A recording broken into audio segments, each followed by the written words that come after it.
ಹಾವೇರಿಯ ಹಿಂದೂ ಯುವತಿ ಸ್ವಾತಿ ಬ್ಯಾಡ್ಗೆ ಹತ್ಯೆ ಪ್ರಕರಣಕ್ಕೆ ಸಂಬಂಧಪಟ್ಟಂತೆ 3 ಜನ ಕೊಲೆ ಆರೋಪಿಗಳಿಗೆ ಪೊಲೀಸರಿಂದ ರಾಜಾತಿಥ್ಯ ಸಿಕ್ಕಿದೆ ಅನ್ನುವಂಥ ಆರೋಪವನ್ನು ಅವರ ದೊಡ್ಡಪ್ಪ ಮಾಡಿದ್ದಾರೆ. ಈ 3 ಆರೋಪಿಗಳಿದಾರಲ್ಲ, ನಯಾಜು ಹಾಗೆ ದುರ್ಗಾಪ್ರಸಾದ್ ಮತ್ತು ವಿನಾಯಕ್, 3 ಜನ ಆರೋಪಿಗಳು. ಇವರಿಗೆ ರಾಜಾತಿಥ್ಯ ಕೊಡ್ತಾ ಇದ್ದಾರೆ ಪೊಲೀಸರು ಅನ್ನುವಂಥ ಆರೋಪ ರಾಜಪ್ಪ ಬ್ಯಾಡ್ಗೆ ಮಾಡಿದ್ದಾರೆ. ಸ್ವಾತಿ ಅವರು ದೊಡ್ಡಪ್ಪ ಕಸ್ಟಡಿಯಲ್ಲೇ ಇದ್ಕೊಂಡು ನಯಾಜ್ ಮೊಬೈಲ್ ಸಂಪರ್ಕ ಮಾಡಿದ್ದಾರಾ ಅಂದರೆ ಮೊಬೈಲ್ ಫೋನಲ್ಲಿ ಮಾತಾಡ್ತಿದ್ರಂತೆ. A2 ಆರೋಪಿ ದುರ್ಗಾಚಾರಿಗೂ ಕಸ್ಟಡಿಯಲ್ಲೇ ಗುಟ್ಕಾ ಸಪ್ಲೈ ಆಗ್ತಿದೆಯಾ? ಹಲಗೇರಿ ಪೊಲೀಸ್ ಠಾಣೆಯ ಪೊಲೀಸರ ವಿರುದ್ಧ ಈ ಆರೋಪ ಕೇಳಿ ಬಂದಿದೆ. ಠಾಣೆಯಲ್ಲಿ ನಾವಿರುವಾಗಲೇ ನಯಾಜ್ ಫೋನಲ್ಲಿ ಮಾತಾಡ್ತಾ ಇದ್ದ. 5 ನಿಮಿಷ ಫೋನಲ್ಲಿ ಮಾತನಾಡಿ ಪೊಲೀಸರಿಗೆ ಕೊಟ್ಟ. ದುರ್ಗಾಚಾರಿ ಅನ್ನೋನು ಪೊಲೀಸ್ ಠಾಣೆಯಲ್ಲೇ ಗುಟ್ಕಾ ತಿಂತಿದ್ದ. ಅಂದ್ರೆ ಏನಿದು, ಕಸ್ಟಡಿನಾ ಅಥವಾ ಮನೇನಾ ಅಂತ ಗೊತ್ತಾಗ್ತಿಲ್ಲ. ಲಾಡ್ಜ್ನಲ್ಲಿದ್ದಾರಾ ಅಥವಾ ಪೊಲೀಸ್ ಕಸ್ಟಡಿಯಲ್ಲಿದ್ದಾರಾ ಅವರು? ಸ್ವಾತಿ ಬ್ಯಾಡ್ಗೆ ದೊಡ್ಡಪ್ಪ, ರಾಜಪ್ಪ ಬ್ಯಾಡ್ಗೆ ಈ ಸ್ಫೋಟಕವಾದಂಥ ಆರೋಪವನ್ನು ಮಾಡಿದ್ದಾರೆ. ಯಾಕೆಂದರೆ ಈಗ ಅವ್ರನ್ನ ಕಸ್ಟಡಿಗೆ ತೆಗೆದುಕೊಂಡಿದ್ದಾರೆ, ವಿಚಾರಣೆ ನಡೆಸ್ತಾ ಇದ್ದಾರೆ 3 ಜನ ಕೊಲೆ ಆರೋಪಿಗಳನ್ನು. ಆದರೆ ಇಲ್ಲಿ ಅವ್ರ ದೊಡ್ಡಪ್ಪ ನೋಡಿದಾಗ, ರಾಜಪ್ಪ ಅವತ್ತು ಈ ಪೋಸ್ಟ್ ಮಾರ್ಟಮ್ ವರದಿ ಬಗ್ಗೆ ಮಾತಾಡೋಕ್ಕೆ ಹೋದಾಗ ಅಲ್ಲಿ ಫೋನಲ್ಲಿ ನಯಾಜ್ ಮಾತಾಡ್ತಾ ಇದ್ದ. ಒಳಗಡೆ ಅಂದರೆ ಕಸ್ಟಡಿಯಲ್ಲಿ ಇದ್ಕೊಂಡೆ, ಸೆಲ್ಲಲ್ಲಿ ಇದ್ಕೊಂಡು ಒಳಗಡೆ. ಜೊತೆಗೆ ಅವನು ದುರ್ಗಾಪ್ರಸಾದ್ ಏನಿದ್ದಾನೆ ಅವನು ಗುಟ್ಕಾ ಹಾಕೊಳ್ತಾ ಇದ್ದ. ಅಂದರೆ ಕಸ್ಟಡಿಯಲ್ಲಿ ಇದ್ದಾಗ ಫೋನ್ ಕೊಡಲಿಕ್ಕೆ ಅವಕಾಶ ಇದೆಯಾ ಪೊಲೀಸರಿಗೆ? ಅವ್ರು ಕೇಳಿದ್ದು ಗುಟ್ಕಾ ಕೊಡಲಿಕ್ಕೆ ಅವಕಾಶ ಇದೆಯಾ? ಸಚಿವ ಶಿವಾನಂದ ಪಾಟೀಲ್ ಅವರು ಸ್ವಾತಿ ಅವರ ಮನೆಗೆ ಭೇಟಿ ಮಾಡಿದಂಥ ಸಂದರ್ಭದಲ್ಲಿ ಅವರು ದೊಡ್ಡಪ್ಪ ನೇರವಾಗಿಯೇ ಪೊಲೀಸರ ಕಾರ್ಯವೈಖರಿ ವಿರುದ್ಧ ಅಸಮಾಧಾನವನ್ನು ಹೊರಹಾಕಿದ್ದಾರೆ. ಸೂಕ್ತವಾದಂಥ ತನಿಖೆ ಆಗಬೇಕು, ಆ 3 ಜನ ಆರೋಪಿಗಳಿಗೆ ಗಲ್ಲು ಶಿಕ್ಷೆ ಆಗಬೇಕು ಅನ್ನುವಂಥ ಒತ್ತಾಯವನ್ನು ಆ ಇಡೀ ಕುಟುಂಬ ಮಾಡ್ತಾ ಇದೆ. ಯಾಕಂದರೆ ಅವರು ಹೇಳೋ ಪ್ರಕಾರ ಅವರು ಅವತ್ತು ಹಲಗೇರಿ ಠಾಣೆಗೆ ಹೋದಾಗ ಪೊಲೀಸರ ಎದುರೇ ಅವರಿದ್ದರೂ ಕೂಡ ಆರೋಪಿ ದುರ್ಗಾಚಾರಿ ಏನಿದ್ದಾನೆ ಅವನು ಗುಟ್ಕಾ ತಿಂತಾ ಇದ್ದ. ಜೊತೆಗೆ ನಯಾಜ್ ಫೋನಲ್ಲಿ ಮಾತಾಡ್ತಾ ಇದ್ದಂತೆ. ಸರ್ ಅಲ್ಲಿ ನಾನು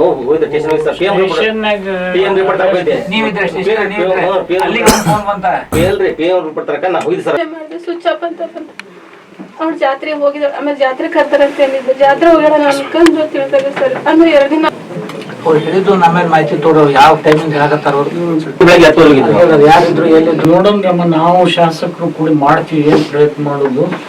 ಇದು ಒಂದು ಅಂತ ಭರವಸೆ ಅವ್ರಿಗೆ ಕೊಡ್ಬಾರ್ರಿ. ಅದು ನಿಮ್ ವ್ಯಾಪ್ತಿ ಒಳಗಿಲ್ಲ. ಅದು ನಾಳೆ ಅದ್ರ ಬಂದ್ ನಾಳೆ ಬೇಲ್ ಅದ್ರ ಬಂದ್ ಅವ್ರ ಕ್ವಶನ್ ಕೇಳ್ತಾರ. ಅವ್ರು ನೀವು ಅವ್ರದ್ದು ಕೋರ್ಟ್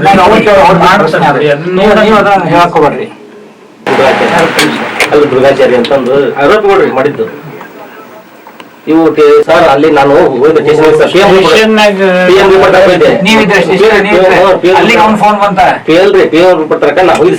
ಸ್ವಿಚ್ ಆಫ್ ಅಂತ ಅವ್ರ ಜಾತ್ರೆ ಹೋಗಿದ. ಆಮೇಲೆ ಜಾತ್ರೆ ಕರ್ತಾರಂತ ಹೇಳಿದ್ದು, ಜಾತ್ರೆ ಹೋಗ್ಯಾರ ಅನ್ಕೊಂಡು ತಿಳಿದಾಗ ಸರ್ ಅಂದ್ರೆ 2 ದಿನ ಹೇಳಿದ್ದು ನಮ್ಮೇಲೆ ಮಾಹಿತಿ ತೋರು ಯಾವ ಟೈಮಿಂಗ್ ಹೇಳಕತ್ತಾರ. ಯಾರಿದ್ರು ಎಲ್ಲಿದ್ರು ನೋಡೋಣ. ನಾವು ಶಾಸಕರು ಕೂಡಿ ಮಾಡ್ತೀವಿ, ಏನ್ ಪ್ರಯತ್ನ ಮಾಡೋದು. ಇದು ಒಂದು ಅಂತ ಭರವಸೆ ಅವ್ರಿಗೆ ಕೊಡ್ಬಾರ್ರಿ. ಅದು ನಿಮ್ ವ್ಯಾಪ್ತಿ ಒಳಗಿಲ್ಲ. ಅದು ನಾಳೆ ಅದ್ರ ಬಂದ್ ನಾಳೆ ಬೇಲ್ ಅದ್ರ ಬಂದ್ ಅವ್ರ ಕ್ವಶನ್ ಕೇಳ್ತಾರ. ಅವ್ರು ನೀವು ಅವ್ರದ್ದು ಕೋರ್ಟ್ ಹೇಳಕೋಬೇಡ್ರಿ. ದುರ್ಗಾಚಾರಿ ಅಂತಂದು ಆರೋಪಗಳು ಮಾಡಿದ್ದು ಇವು ಸರ್ ಅಲ್ಲಿ ನಾನು ಸಚಿವ ಶಿವಾನಂದ ಪಾಟೀಲು ಹಾಗೆ ಶಾಸಕ UB ಬಣಕಾರ್ ಏನಿದ್ದಾರೆ ಸ್ವಾತಿ ಅವ್ರ ಮನೆಗೆ ಹೋಗಿದ್ರು ಪರಿಹಾರದ ಚೆಕ್ಕನ್ನು ಕೊಡಲಿಕ್ಕೆ. ಆ ಟೈಮ್ನಲ್ಲಿ ಅವ್ರ ದೊಡ್ಡಪ್ಪ ಮಾಡ್ತಿರುವಂಥ ಗಂಭೀರ ಆರೋಪ ಇದು. ಈ ನಯಾಜು ಫೋನಲ್ಲಿ ಮಾತಾಡ್ತಾ ಇದ್ದ. ಒಂದು 5 ನಿಮಿಷ ಫೋನಲ್ಲಿ ಮಾತಾಡಿ ಆಮೇಲೆ ಪೊಲೀಸರು ಕೊಟ್ಟ. ಫೋನ್ಗೆ ಅಲಾವ್ ಇದೆಯಾ ಅಲ್ಲಿ? ಇಲ್ಲ. ಹಾಗಾದರೆ ಪೊಲೀಸರೇ ಫೋನ್ ಮಾಡಿಕೊಟ್ಟಿದ್ರಾ? ಯಾರ ಜೊತೆ ಮಾತಾಡ್ತಿದ್ದ ಅವನು? ಪೊಲೀಸರ ಕಾರ್ಯವೈಖರಿ ಬಗ್ಗೆ ಅನುಮಾನಗಳನ್ನ ವ್ಯಕ್ತಪಡಿಸ್ತಾ ಇದ್ದಾರೆ ಅವ್ರ ಕುಟುಂಬಸ್ಥರು. ಜೊತೆಗೆ ಈ ದುರ್ಗಾಚಾರಿ ಅನ್ನುವಂಥ ಮತ್ತೊಬ್ಬ ಆರೋಪಿ ಏನಿದ್ದಾನೆ ಅವನು ಗುಟ್ಕಾ ಹಾಕೊಳ್ತಾ ಇದ್ದ. ಹೀಗಾದರೆ ಸ್ವಾತಿ ಸಾವಿಗೆ ನ್ಯಾಯ ಸಿಗುತ್ತಾ? ಇವ್ರಿಗೆ ಆದಷ್ಟು ಬೇಗ ಬೇಲ್ ಸಿಗುವಂಥ ವ್ಯವಸ್ಥೆಯನ್ನು ಮಾಡ್ತಾರೆ ಇವರೆಲ್ಲ ಸೇರಿಕೊಂಡು.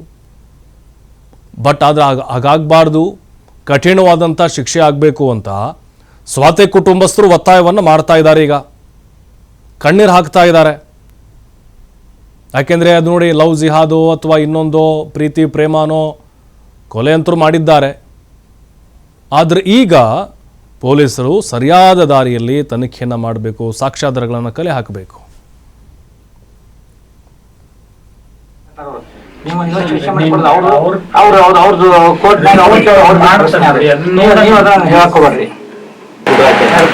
ಅಲ್ಲಿ ದುರ್ಗಾಚಾರಿ ಅಂತಂದು ಆರೋಪಗಳು ಮಾಡಿದ್ದು. ಇವು ಸರ್ ಅಲ್ಲಿ ನಾನು ಹೋಗಿದ್ದೆ ಸ್ಟೇಷನ್